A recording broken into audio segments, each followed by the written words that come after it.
I was erased from my own brother's wedding guest list, my name crossed out in red ink. But I didn't cry. I showed up anyway, wearing 4 stars they couldn't ignore. I never expected to be turned away from my own brother's wedding. Not like this. Not in front of everyone. Not with cameras flashing and violin strings humming in the background like it was a perfect day. I walked up the long white stone path holding the invitation in my hand like a badge of hope. But the security guard didn't even blink. He glanced at the envelope, then pointed to the name. It had been slashed through with thick red ink. Not a mistake. Not a misprint. A message. You are not welcome here. For a second, everything inside me went still. The laughter, the clinking glasses, the soft petals falling from the arch, it all felt like a world that didn't belong to me anymore. I stood there outside the gates of the life I used to be part of like a ghost no one remembered. But I didn't plead. I didn't raise my voice. I simply stepped back, took a breath, and slipped off my coat. The gasp that rose from behind the hedge came from someone who recognized the uniform beneath it. 4 silver stars gleamed on my shoulders under the early evening sun. My boots were polished. My ribbons were in perfect order. I wasn't there to beg for a seat. I was there to remind them who I had become without them. My name is Julia Rains, and once upon a time, I was Captain Rains, a rising star in Army intelligence. 6 years ago, they erased me. They didn't just turn their backs on me, they dragged my name through the mud, locked every door behind me, and sealed them shut with silence. I lost my rank, my purpose, and the only people I ever thought would stand beside me. But what they didn't know is that silence isn't the end. Silence is where some stories begin. Let me tell you how I got from being called a traitor to being the youngest 4-star general in U.S. history. Let me tell you why I showed up to the wedding without an invitation, and why by the end of that night it wasn't me who had to walk away in shame. It all started on a Monday afternoon. I remember the exact shade of the sky blue like a summer promise. I was in uniform, standing tall in front of a press room filled with microphones and whispers. They were about to read the charges out loud. The media was circling like vultures. Someone had leaked intel. Sensitive, dangerous, and somehow the evidence pointed to me. Only I didn't do it. But in the world of classified information, truth isn't about what happened. It's about who controls the narrative. And in my case, the people controlling it were the same ones who shared my last name. My own brother Adam didn't defend me. My mother. She gave a statement that still rings in my ears to this day. We do not condone disloyalty in this family. Julia no longer represents who we are. I became a headline, from hero to suspect. And just like that, everything I'd built was gone. They took my clearance, my uniform, and my voice. So I disappeared. I didn't just quit the army. I quit my life. I drove for days across the Midwest, sleeping in cheap motels, eating gas station sandwiches, growing smaller and quieter with each passing state line. Eventually, I stopped in a town outside of Flagstaff, Arizona. It was the kind of place where no one asked questions. I took a job fixing trucks and learned how to stay invisible. I stopped looking in mirrors. I stopped checking my phone, and no one from home ever called. But that wasn't the end of my story. Not even close. That's just where I started learning who I really was without the noise, without the cameras, without the uniform. 'Cause the truth is, what they took from me wasn't power. It was my sense of self. And one day I decided I was taking it back. 6 months into my exile, I had stopped thinking of myself as Captain Rains. I was just Jules Now girl with grease under her nails, living in a rented room above a mechanic shop, getting through one dusty day at a time. It was a Thursday when everything changed again. I was elbow deep in a busted F-250 engine, cursing under my breath about a stubborn spark plug when I heard the door to the garage creak open. I didn't look up at first. Most folks came in asking about oil changes or tires.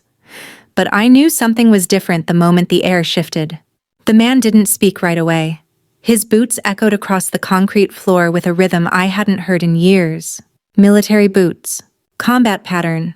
That sound doesn't fade from your brain once you've lived it. I stood up slowly, wiping my hands on a rag.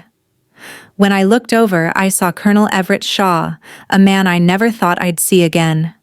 My former commanding officer, my mentor. The last person who looked me in the eyes when the world turned against me. "You think you're dead?"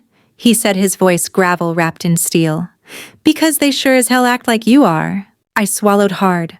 I didn't think I'd ever see you again. I didn't come here to reminisce. He walked deeper into the shop, scanning the walls of wrenches and fan belts like he was memorizing a map.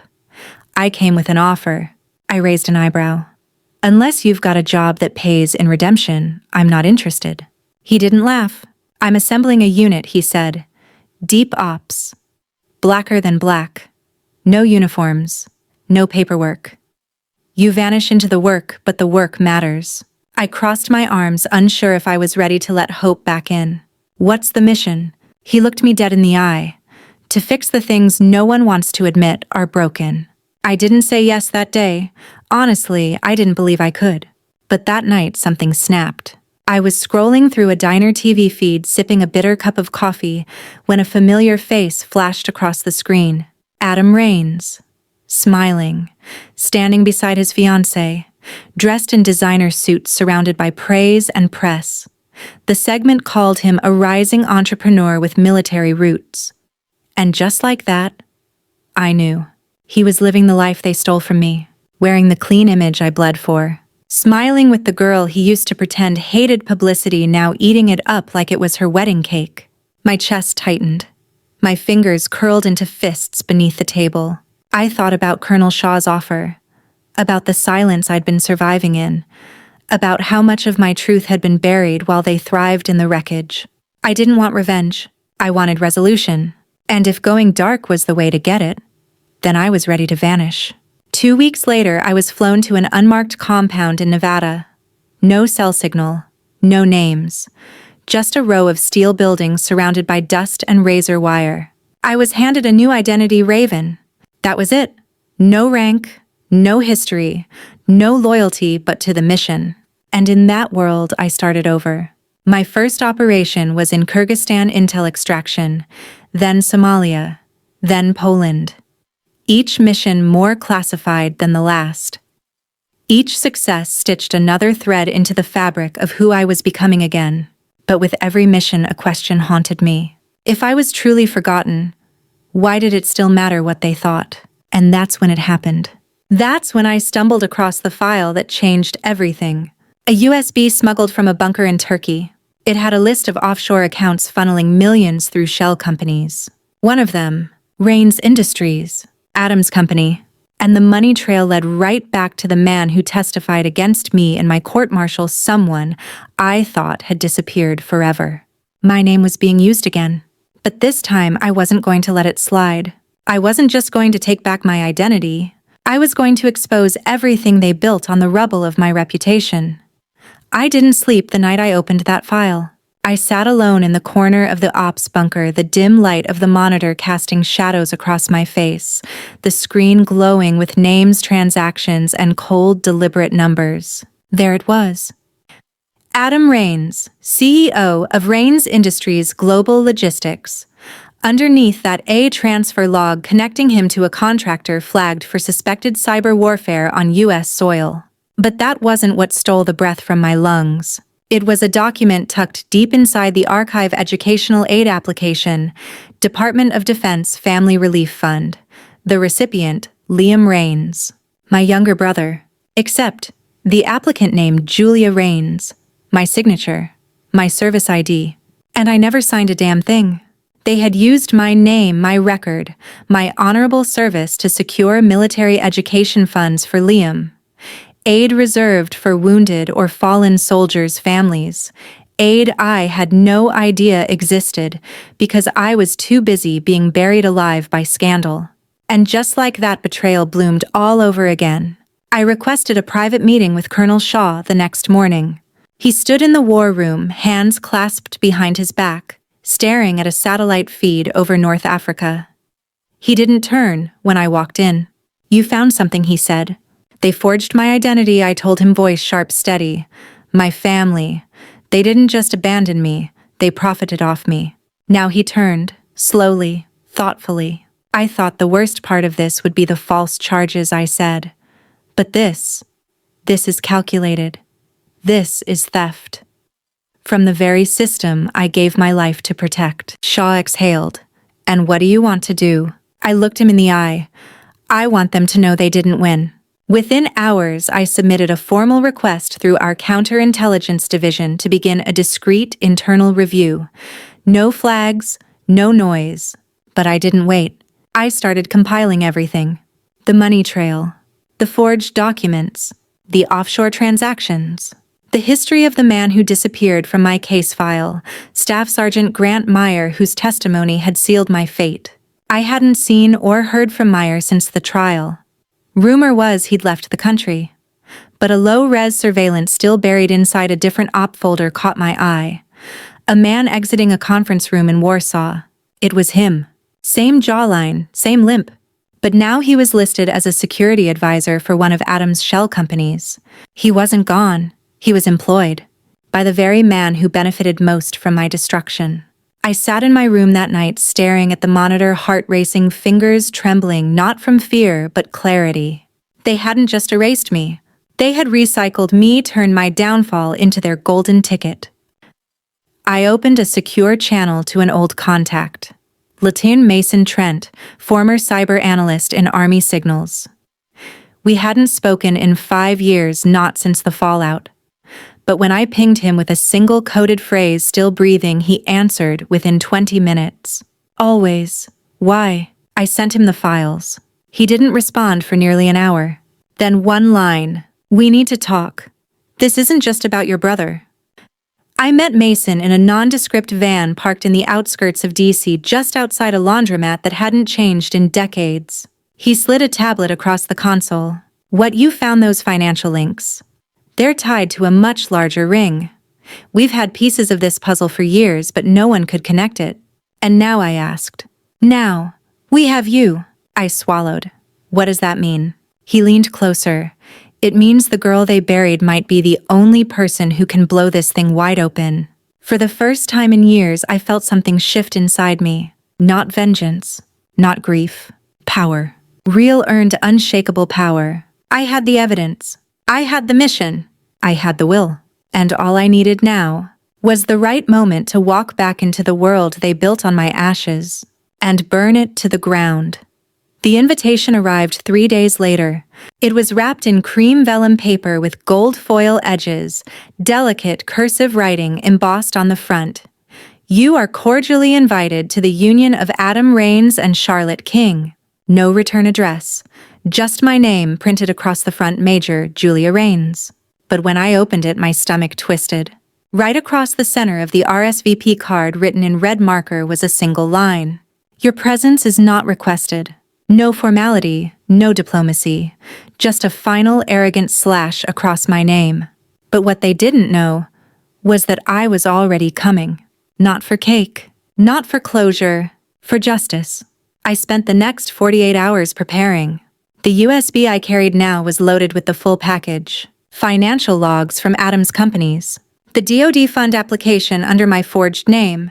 Meyer's employment contract. A high-resolution still of him walking beside Adam in Warsaw. And the most important file of all, a grainy but clear audio clip of Staff Sergeant Meyer confessing during a private conversation 5 years ago that he'd been paid to redirect blame onto me. It wasn't a leak. It was a setup. Engineered, funded, executed. And the people I once called family had benefited from it. The wedding was held at a sprawling estate in upstate New York. White marble columns, glass conservatories, and a lawn that looked like it had never felt a footprint. I arrived just before sunset. This time I didn't wear a coat. I wore my full dress uniform, pressed to perfection, ribbons, aligned boots gleaming. My 4 stars caught the dying light and set it ablaze. Guests turned as I walked across the gravel path. A few gasped. One dropped a champagne flute. They weren't expecting me, but they recognized me. That was the point. Adam stood at the altar, hand in hand with Charlotte, smiling like a man who had never faced consequence. My mother stood nearby in a navy gown, her signature sapphire brooch pinned high on her chest like a family crest. When she saw me, her smile cracked. Her hand clutched the stem of her glass like it was the only thing anchoring her to the moment. I didn't rush. I didn't raise my voice. I walked up the center aisle, deliberate, silent, and took my place near the front. When Adam finally noticed me, his expression shifted from confusion to fury. His mouth opened, but no sound came out. I reached into my breast pocket and pulled out the USB. "Before you say your vows," I said clearly, "I thought you might want to start with the truth." People froze. The music stopped. Photographers lowered their cameras. The entire scene hung in breathless silence. "This," I continued, "contains financial documents, recorded confessions, and evidence of a conspiracy spanning 6 years, all of which began with a forged signature. Mine." Adam tried to speak, stumbled, stuttered, but I didn't let him. I turned to the crowd. "My family erased me for a crime I didn't commit," I said. "But they didn't just cut ties. They exploited me. My name, my record, my sacrifice." Charlotte's eyes darted toward Adam. "What is she talking about?" That's when the sirens began. 2 black SUVs pulled into the circular drive, tires crunching over gravel. Agents in dark suits emerged with crisp movements, bold yellow FBI lettering stitched across their jackets. The crowd gasped. I didn't flinch. Adam backed away from the altar, pale and shaking. "This is insane, she's lying." An agent approached me, nodding. "General Rains, we've received the full file. Orders are in place." I stepped aside. "This man is wanted for questioning under suspicion of federal fraud, identity theft, and conspiracy to commit cybercrimes," the agent announced. Charlotte dropped Adam's hand. "You said it was just old drama he tried to run." He didn't get far. The guests scattered. Some filmed. Others stood frozen in disbelief. My mother stood like stone, lips pressed tight, eyes wide with something that might have been regret or panic. As Adam was pinned to the ground in his tuxedo, I watched without expression. He had stolen my future once. Now the truth had taken his. I turned toward the altar, toward the family that once pretended I was dead. And in front of all of them, I stood tall, not to prove I had survived, but to make sure they understood. I was never gone. They just never looked hard enough. After the chaos, after the handcuffs clicked, and the agents pulled Adam away like a broken statue crumbling from its pedestal, the air shifted. There was no music, no laughter. Just stunned silence wrapped around every stunned guest. The reception tent, once buzzing with artificial elegance, twinkle lights, champagne pyramids, orchestral quartets, now felt like a hollow shrine built on a lie. And that lie had just been cracked wide open. I didn't linger among the whispers. I turned and walked toward the mansion. No one dared stop me. Not anymore. I found her alone in the study, my mother, Eleanor Rains. She sat rigidly in a high-back leather chair, a half-empty glass of bourbon dangling from her fingertips. The fireplace was off, but her gaze was locked onto the cold ashes inside, as if something important had once burned there. I stepped inside. She didn't look up.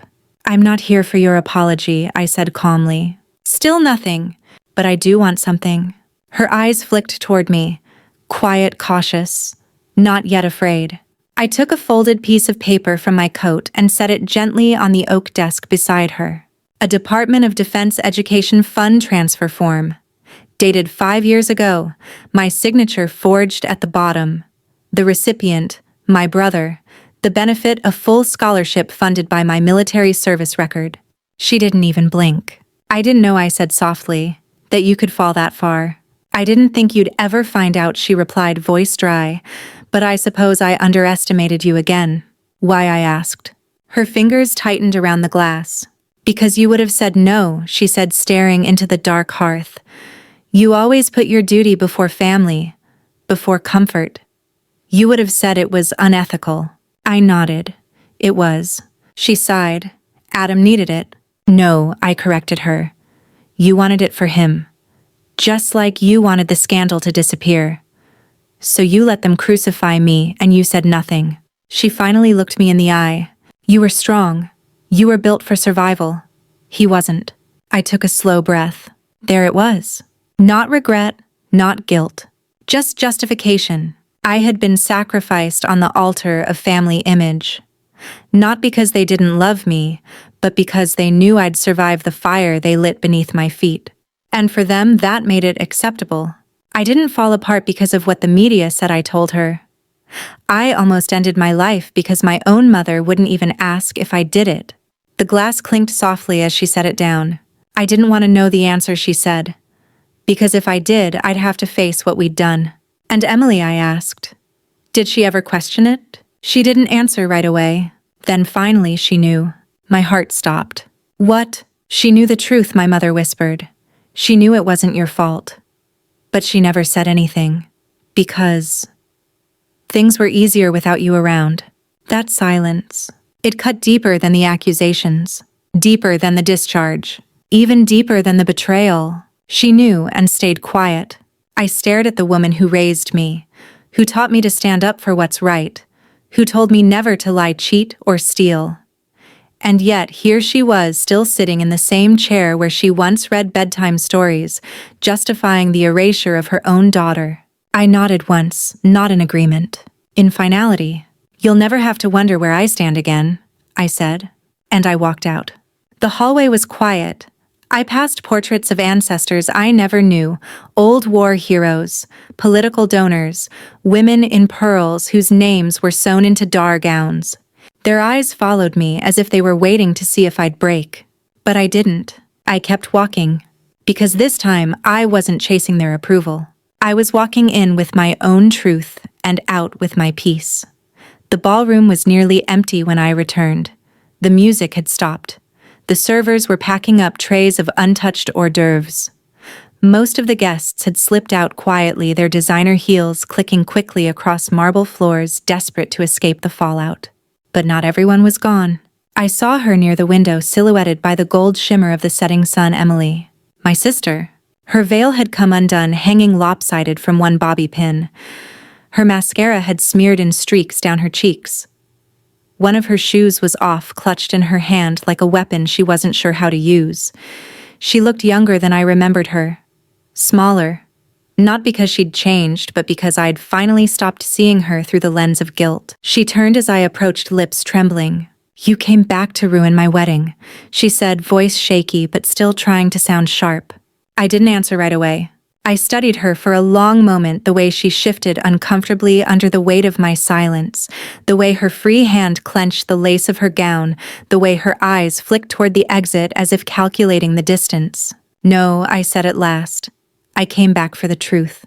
Her laugh was cracked, bitter. The noble sister, still playing the martyr. You always loved being the one wronged, didn't you? I didn't blink. You think I enjoyed losing everything? Everyone loved you, she snapped. You didn't even have to try. I spent my whole childhood clawing just to be seen. And the moment you disappeared, suddenly, everything was easier. My chest tightened. Easier, I repeated. Yes, she burst out. Mom stopped comparing. Dad stopped expecting. For once, I wasn't in your shadow. I finally mattered. I looked at her, not with anger, with a kind of grief I couldn't name. You knew I didn't do it, I said. Didn't you? She nodded slowly, almost imperceptibly. I told myself it would blow over, she said. That someone else would come forward or you'd get a new trial. I thought maybe if I stayed out of it, things would fix themselves. But they didn't, I said quietly. And you got everything I lost. The air between us went still. The kind of stillness that holds more weight than shouting ever could. I almost killed myself, I said. Her head snapped up. What? I had a bottle of painkillers and a motel key outside Albuquerque. The only thing that stopped me was a knock on the door. I still don't know who it was. Maybe room service. Maybe God. I don't know. But that silence you enjoyed. I paused. It almost ended me. She looked wrecked. Her mouth opened and closed like she was searching for a line to undo the moment, but there was none. I didn't know, she whispered. No, I said. You didn't want to know. Just like Mom. She sank into a nearby chair, veil falling completely off, now pooling at her feet. I stood there for another few seconds, giving her a chance to say something, anything. But she didn't. Because there was nothing left to say. I turned toward the exit. "Julia," she called after me, her voice barely more than a breath. "Are you ever going to talk to me again?" I stopped in the doorway. "I didn't come here to punish you," I said without turning. "You made your choices. I just exposed them." And with that, I walked out. Not for revenge, not for attention, but because I'd already lost everything and found something better. Freedom. The car was waiting for me 2 blocks away, a black government-issued SUV parked in the shadows beneath a row of maple trees. As I opened the door and slid into the back seat, the weight of everything hit me, not like a crash, but like a slow wave swallowing me inch by inch. I rested my dress jacket beside me, the 4 silver stars catching a sliver of moonlight through the tinted windows. For a moment, they almost looked like they were glowing. I leaned forward, opened the glove compartment, and pulled out my encrypted laptop. There was one final folder I hadn't opened yet, one labeled Personal, hidden within the larger mission archive I'd compiled over the last year. I hadn't dared to touch it until now. I clicked it open. Inside were a series of scanned documents, bank records, correspondence logs, application forms, and one line in particular that made my blood freeze. DoD Education Benefit Disbursement, Julia Rains Service ID, CAR 9083111, applicant and sponsor. Only, I had never applied. There it was. My name, my ID, my service details used to secure a government education grant. A scholarship awarded in my honor, but not to me. It had been routed to a private trust titled Liam Rains Academic Fund. I clicked through the attachments. There were forged signatures, a letter from my legal representative that I never wrote, even an email sent to the Department of Defense confirming my consent. All of it fabricated. It wasn't just betrayal. It was identity theft, and it was orchestrated by people who knew exactly how to manipulate the system because they had grown up watching me live within it. Rage didn't come fast. It came slowly, like cold metal in my veins. Not the rage of someone who's been insulted, but of someone who's been dismantled piece by piece and finally sees how deep the roots of the betrayal run. I clicked into the photo archive. There, grainy but recognizable, was an image taken from surveillance footage inside a glass-walled office in Berlin. Sitting at a long conference table were 3 people: Charlotte, Adam, and Staff Sergeant Grant Meyer. He hadn't vanished. He hadn't been reassigned. He was working with Adam all along, his job title now listed as Director of Special Operations, Rains Industries Europe. The man whose testimony helped convict me was not only alive, he was thriving, working for the same man who forged my signature and stole my career. I felt bile rise in my throat. I tapped my comms and dialed a number I hadn't used in months. "Ryan Torres," I said when he picked up. "Do you still have the full audio?" "I do," he answered without hesitation. "The whole thing, unedited, time-stamped. I've had it archived off-grid since day 1. Would you go on record?" He paused only briefly. "If it helps clear your name," he said. "Yeah, I'll do it."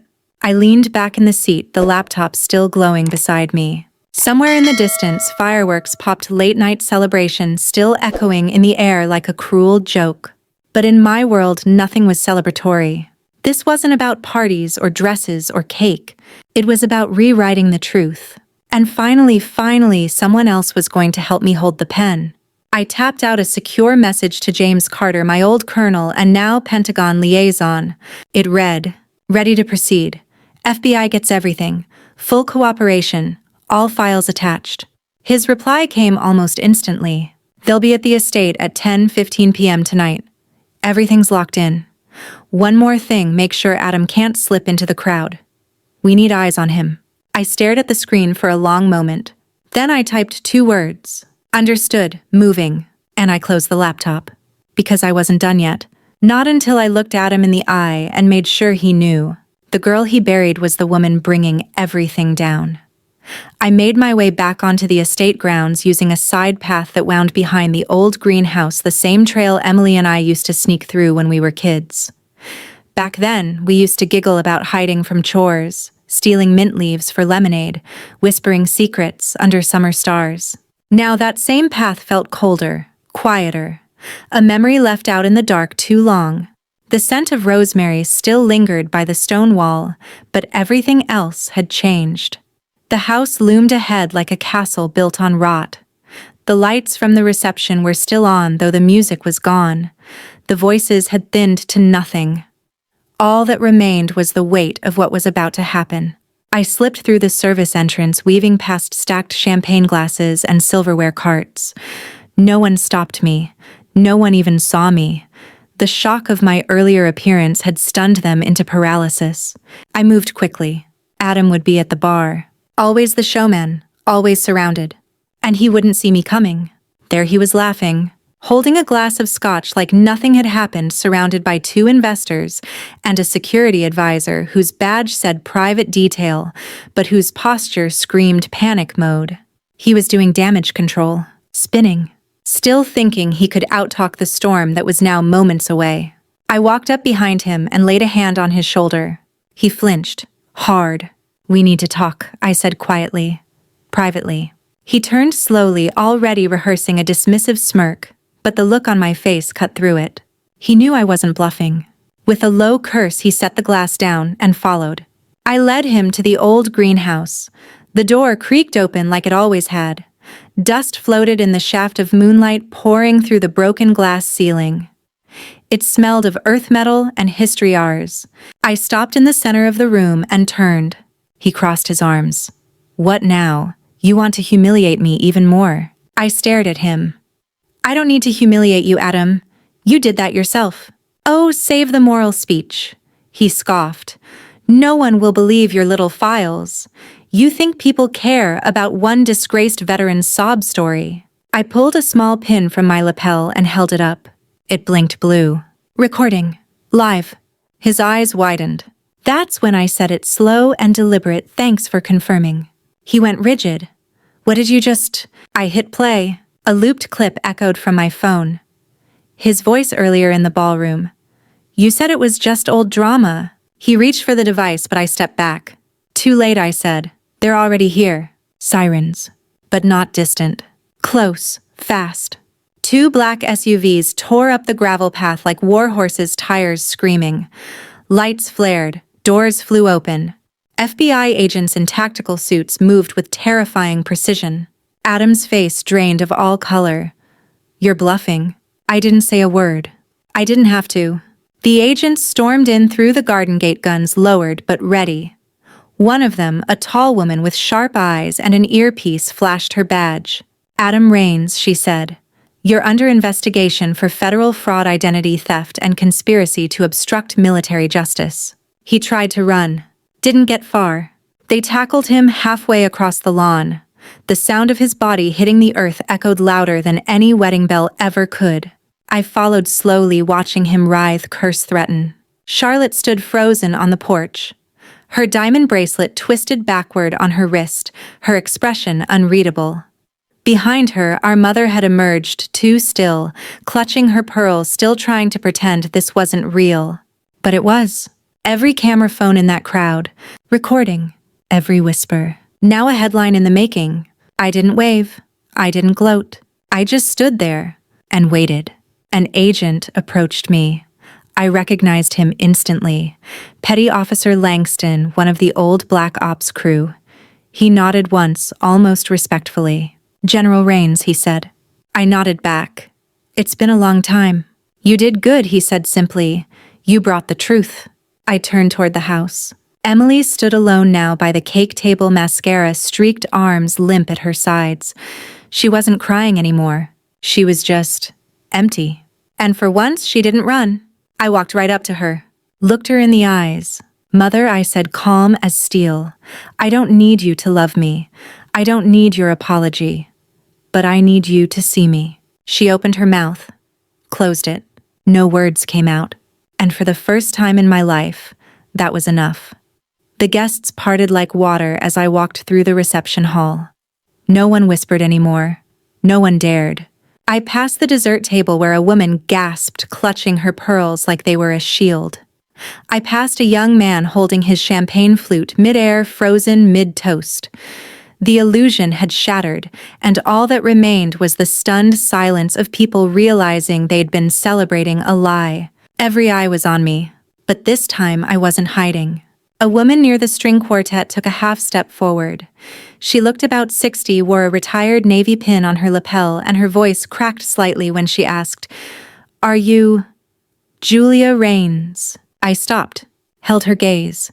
"No," I said, "General Rains." From the corner, I saw 3 older men in uniform step out of the shadows near the terrace. Retired officers by the look of their posture, backs, straight eyes sharp with respect. One of them extended a hand. "I've read your mission reports," he said. "Didn't think I'd ever meet the person behind them." I shook his hand firm and steady. "Neither did I. Not like this." "You brought the truth to light," he said simply. "I brought what should have never been buried," I replied. He nodded. Emily stood near the towering wedding cake, now her veil gone, her hair falling from its pins. She was barefoot, clutching one of her heels, the other foot stained by damp grass and tears. She looked smaller than I'd ever seen her, not physically, spiritually. When I approached, she didn't move, just stared. "Are you leaving?" she asked, her voice hoarse. "I am," I said. "You'll never talk to me again." I hesitated, then answered honestly, "I didn't come here to punish you. You made your choices. I just exposed them." She looked down. "You'll live with the echo of every lie you helped protect," I said quietly. "That's enough." I turned toward the grand doors. The moonlight framed the room like the final scene of a play. No applause, no curtain call. Just me and the truth walking out side by side. That's when I heard it. A small voice. "Excuse me." I turned. A little girl stood by the entrance, no older than 7 or 8, clutching the hem of her pale blue dress, eyes wide, brave in a way only children can be. "I saw you earlier," she said. I want to be like you when I grow up." I knelt down to her height. "No," I said gently. "You be better." Then I reached up and removed one of the silver stars from my shoulder, smooth, weighty, hard-earned, and placed it in her palm. Her fingers closed around it like she'd just caught a shooting star. She smiled. I stood up, turned back to the crowd, and walked out. But this time I didn't leave like a shadow. This time I walked away like a storm that had finally passed, leaving behind truth, silence, and the scorched outlines of lies that could no longer hide. Outside, the night air wrapped around me. Cool, real, unapologetic. My driver stood by the SUV holding the door open. I slid inside, leaned back, and exhaled. On the seat beside me lay my dress jacket, now missing 1 star. But somehow, it felt more complete than ever before. A week later, I stood before a federal hearing panel at the Pentagon. On the table in front of me was a thick folder stamped, "Case file, Julia Rains, disciplinary record nullified." A voice read into the official record. "On behalf of the United States Department of Defense, we offer our formal apology for the damage done to your name, your service, and your career. Your record will be fully restored. Your commendations reinstated." I didn't cry. I didn't even smile. I simply nodded. Because it wasn't about relief anymore. It was about reclamation. Outside the chamber, James Carter waited for me, hands in his coat pockets, a grin just tugging at the corner of his mouth. "They're preparing to award you the Medal of Freedom," he said. I looked at him. "I don't need a medal." He nodded. "Maybe not, but justice does." We walked out together. The cold Washington wind cut across my face. But this time, I didn't flinch. After Washington, I didn't go home. I went back to where it all began. A stretch of rugged coastline in Northern California, where I'd completed my first field exercise as a junior officer, before the stars, before the disgrace, before anyone knew my name. The wind there wasn't gentle. It slapped your skin raw and filled your lungs with something sharp and cleansing. Below the cliffs, the Pacific Ocean thundered against the rocks like a heartbeat that had never stopped, even when mine almost had. I parked the government SUV beside a faded ranger post, threw on my old field jacket, and climbed the rocky path toward the bluff. No phone, no press, no duty schedule. Just me and the truth I had carried across 6 years of silence. In my hands was a small wooden box. Inside 4 silver stars. Each one polished to gleaming perfection. Each one a symbol of a chapter they tried to erase. But they weren't just ranks anymore. They were scars. And I didn't wear them for validation now. I carried them as a reminder of what I had survived. I sat down at the edge of the cliff, knees pulled in ocean mist curling around my boots. I traced the edges of each star slowly. I thought about what they had cost. Star 1. The day I graduated from West Point. My parents cried. Emily brought flowers. I believed the world was solid beneath me. Star 2. My first field deployment. I held a dying soldier's hand, wrote letters to parents who'd never hug their kids again. Star 3, the trial, the betrayal, the humiliation. Star 4, the redemption. And yet, the wind didn't care who I was. That was comforting. I thought about my mother. Whether she was watching the news, whether she'd seen the footage of Adam being taken into custody, whether she finally realized what she had done, or maybe she still believed the version of the story she told herself to sleep at night. I didn't need to know anymore. I thought about Emily, her tear-streaked face, her silence that became complicity. I didn't know if she'd ever change, but I believed she now understood something she never had before, that it was never about power or spotlight or applause. It was about the person you have to face in the mirror every morning. I didn't throw the stars into the sea. I didn't burn them. I didn't bury them. I placed them gently back in the box, then left it open beside me and offering a closure, a choice. And I let the wind take what it wanted. Just as I stood up brushing sand from my jacket, my secure phone buzzed once in my pocket. A message lit up the screen. Operation Scorpion approved. Requesting lead command. General Rains ready. I stared at it for a moment. The sun was dipping low now, casting the ocean in molten gold. There were no voices around me, no orders, no expectations, just peace and the quiet rhythm of breath returning to a life that had once been taken. I didn't answer right away. I let the moment settle, because for the first time in years, I didn't have to prove anything to anyone. I wasn't broken. I wasn't bitter. I was ready. I turned, walked back to the Jeep, slid into the driver's seat and turned the key. The GPS flickered to life. Next objective classified. I didn't look back. I didn't have to, because this time, I was no longer someone they could erase. This time, I was already living it. A few days later, I stopped by Ryan Torres's base outside Quantico. We met on the tarmac just before sundown, his uniform still neat, despite the long day, his eyes sharper than I remembered. There was something new in the way he looked at me. Not pity, not guilt, respect. You changed everything, Julia, he said, handing me a small black flash drive. Internal Affairs is reopening 27 disciplinary reviews because of what you exposed. They're rewriting protocols, investigating every case that even smells like corruption. I took the drive and stared at it. It shouldn't have taken this long. I know, he said, but at least now they're listening. I nodded. I don't want them to remember my name. I want them to never repeat what they did to it. Later that evening, James Carter met me at a secure Pentagon substation, where he handed me a dossier stamped ultra-classified. Ethan Caldwell confessed to everything he said, flipping through the pages. International money laundering, bribery, military record tampering. It's all in here. I looked down at the report names, photos, timelines. The conspiracy had reached higher than even I expected. We have authorization to form a new internal task force, James continued, codename Operation Scorpion, and they want you to lead it. I raised an eyebrow. My way. His lips curled into that slight signature grin. Completely. That night, I returned to the house one last time.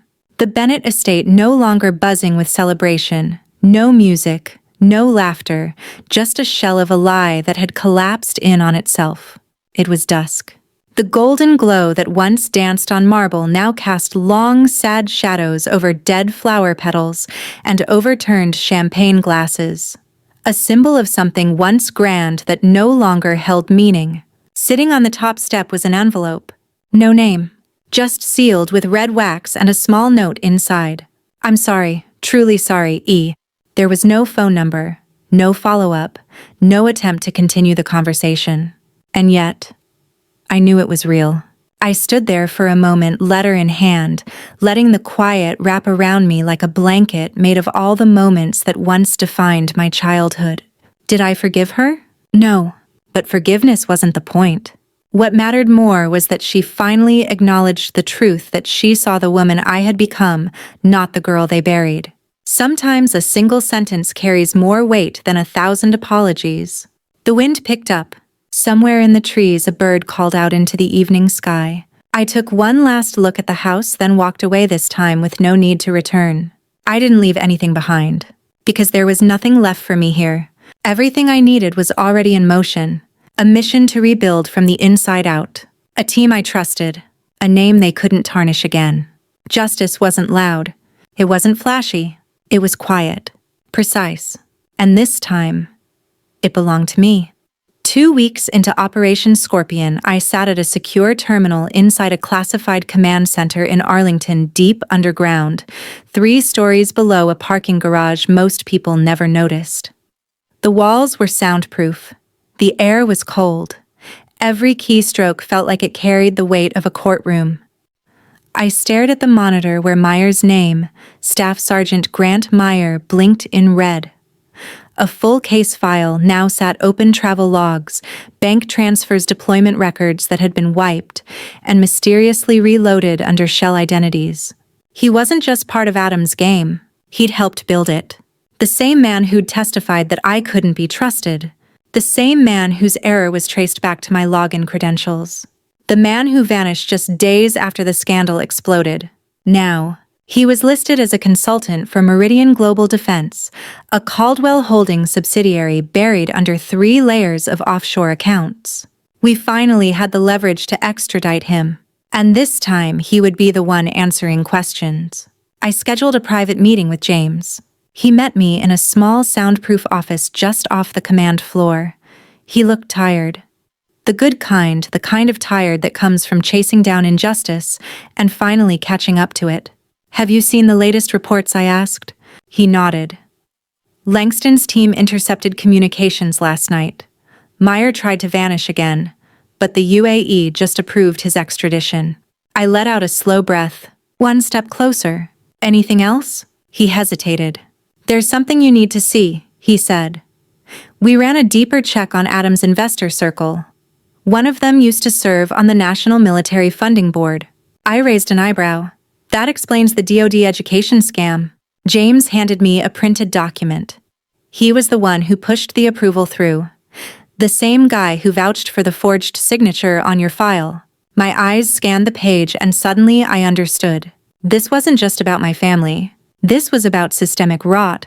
People in positions of power abusing veteran benefits to launder money, silence witnesses, and protect each other under the banner of national interest.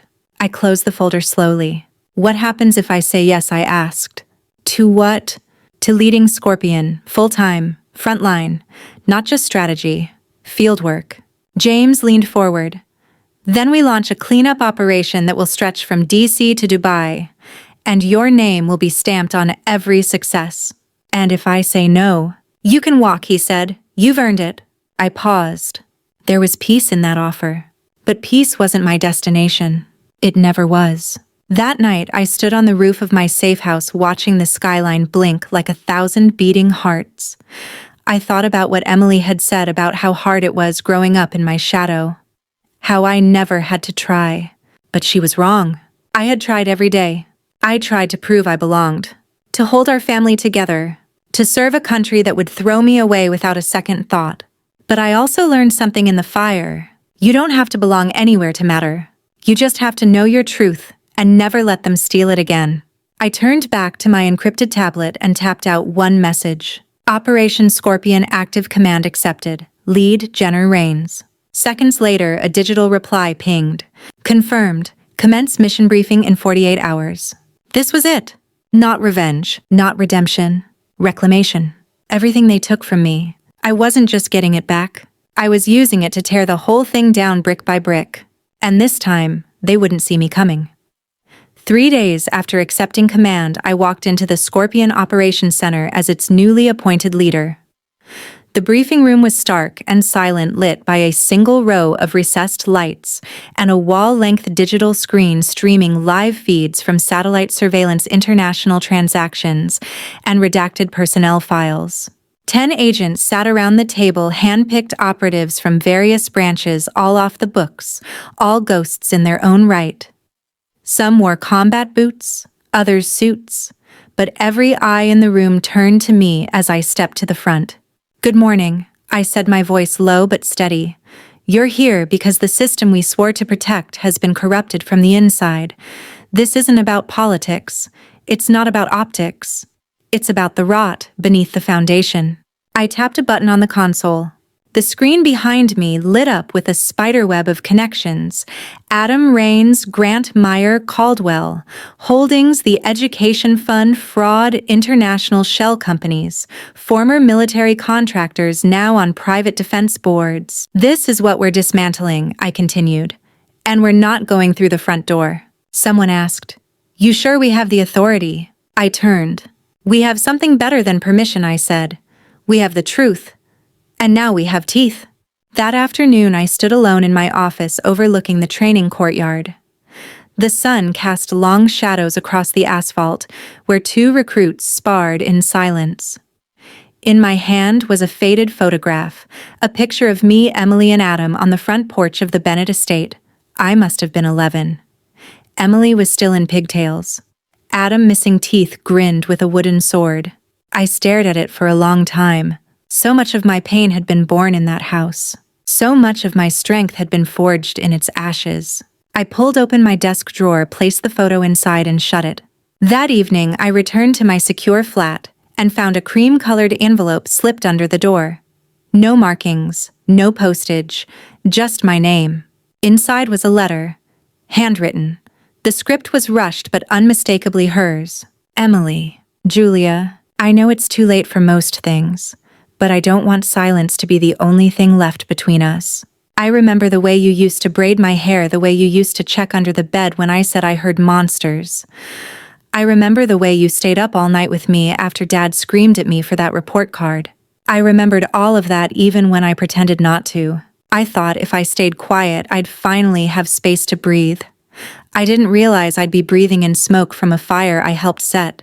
I'm sorry. Not just for what I didn't do, but for letting them erase you and pretending I didn't notice."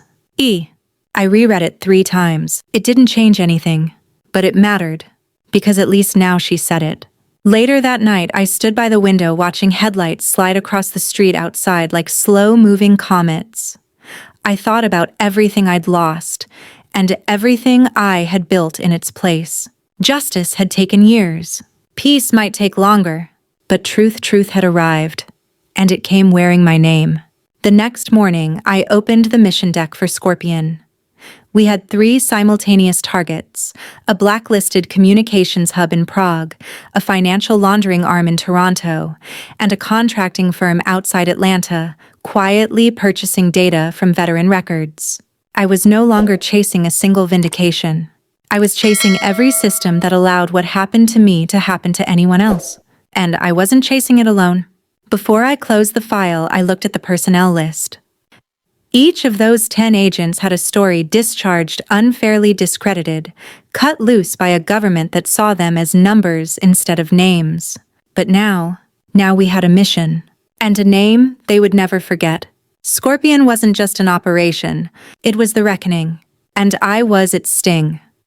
3 weeks into Operation Scorpion, I found myself standing on the tarmac of a private airstrip in Nevada, surrounded by the rhythmic roar of turbine engines and the clipped voices of my team prepping for deployment. We were wheels up in 10 minutes for our first multi-front takedown, a coordinated sting on 3 international fronts, one of which was set to expose a web of insider defense corruption that dated back over a decade. This wasn't just another mission. This was the first time since I'd been court-martialed that I was leading a U.S.-sanctioned op with my name on the operation, my face on the briefings, and my judgment trusted at every level. It felt surreal and earned. Before we boarded, James Carter pulled me aside. He handed me a file thinner than usual. Intel from Internal Affairs, he said. Not mission critical, but I thought you should be the one to see it. I opened the folder. Inside was a printed transcript, a deposition from Staff Sergeant Grant Meyer taken just 2 days earlier during his second round of questioning.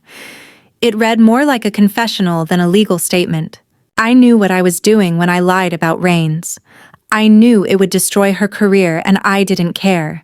I was ordered to take the fall off her, and I was told I'd be protected. They said, "She's strong, she'll bounce back, and we need a clean exit." I never meant for it to go that far. But I never spoke up. I let her disappear. I read it 3 times. Not because I needed clarity, but because I needed space to feel the weight of what it meant. He had admitted it. Publicly. Under oath. There was no denying it now. No gray zone. No speculation. I had been sacrificed by design. And yet here I stood. I handed the file back. James studied me. "You okay?" I smiled faintly. "I'm not broken, James. Just sharpened." We boarded the jet in silence. Hours later, as we crossed over the Atlantic, I sat alone in the operations bay flipping through a small leather notebook I kept tucked in my jacket. Inside were notes I'd written over the years, things I wanted to say if I ever got the chance. To Emily. To my mother. To the world. But one page stood out, written the night before my first mission with Scorpion. I'd scribbled it in exhaustion, half asleep, yet something in it kept pulling me back. "One day I want someone to know I didn't survive this because I was strong. I survived it because I refused to stay buried in a story someone else wrote for me." That line. That was it. That was everything. As the plane descended toward our first target zone in Eastern Europe, my earpiece crackled to life. "General Rains," came the voice of Agent Langston. "Targets 1 and 2 are secured. Awaiting your command on the 3rd. Proceed," I said. My voice didn't tremble. When we touched down, my boots hit the ground with a kind of finality I hadn't felt since the day they stripped my insignia. But now, those stars were mine again. Not pinned on by ceremony, but earned through truth, scars, and silence that I turned into fire. Later that evening, as the ops room buzzed with post-mission debriefs, Ryan Torres approached with a hesitant expression. He slid a small package across the table wrapped in brown paper and string. "What's this?" I asked. He gave a sheepish half shrug. "From the little girl at the wedding. The one you gave your star to. Her mom found me through back channels. Said her daughter insisted I send this." I carefully unwrapped it. Inside was a hand-drawn picture of a woman in uniform standing on a mountain, arms raised, stars in the sky. At the bottom, scrawled in colored pencil, "Thank you for being brave when no one else was." Tessa. I closed my eyes, held the drawing to my chest, and in that moment I realized it wasn't just about clearing my name. It was about becoming someone who couldn't be erased ever again. Not by courts, not by headlines, not even by family, because now I was written in ink, by people who had seen me, and by the little girls who would never again grow up thinking silence was strength. 6 months after Operation Scorpion launched, headlines began shifting. Not just about me, but about everything we touched. Government contracts frozen. Shell companies shut down. Former defense officials resigning under quiet health concerns. People who had once hidden behind paperwork and power now found themselves answering to a different kind of justice, one that didn't care about last names or campaign donations. And through it all, I kept working. I wasn't chasing fame. I wasn't doing victory laps. I was building a system that would make it harder for another soldier, another me, to fall through the cracks. One morning, I received a letter forwarded from a DoD contact. It had no return address. Inside, a single sheet of paper, typed, clinical, almost cold. "Dear General Rains, you don't know me, but I served under Sergeant Meyer in 2018. I was one of the people who watched what happened to you. I didn't speak up then, but I'm speaking now. I've submitted testimony to the Oversight Committee. You inspired that. You should know you're changing things. Not with rage, with integrity. Thank you." I folded the letter slowly and placed it in the same box that once held my stars. Not because I needed the thanks, but because it reminded me why the fight had mattered. A few days later, I found myself back on that bluff in California. Same wind, same ocean. But this time I didn't bring a uniform. Just jeans, boots, and a thermos of coffee. I stood where the land meets the cliff's edge, the surf crashing in rhythmic fury below, and let myself feel something I hadn't in years. Not revenge, not vindication, peace. I pulled out my phone and reread Emily's last message. I'm working with a therapist. I don't expect you to respond, but I want you to know I see now. I see what I was too afraid to face. Thank you for surviving. Even when I didn't deserve it. I didn't reply. Some wounds don't need stitching. They just need time and clean air to breathe. That night, I sat under the stars, legs stretched out on the hood of my Jeep, listening to the wind and the distant howl of the coast. My encrypted laptop rested beside me, open to a live feed from the Scorpion team. They were prepping the next mission, and they didn't need my micromanagement, because they had been trained by someone who learned everything the hard way and came back not as a ghost, but as a guide. As the signal glowed green and the op kicked off, I whispered something I hadn't said in years. You did it, Jules. Not because I was finished, but because for the first time, I didn't have to fight to be seen. I turned off the laptop, leaned back, and looked at the sky. No stars on my shoulder, but a million above me. And for once, I didn't feel erased. I felt eternal. Sometimes I still wake up in the middle of the night, not from nightmares, but from a kind of silence so deep it feels like memory. A silence that used to crush me. Now, it holds me.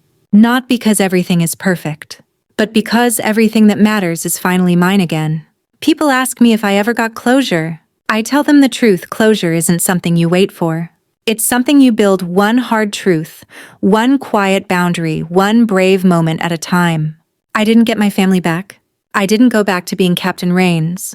But what I did get was myself, the version of me no one could rewrite, or silence, or gachjokoi, motamthiep moi nua.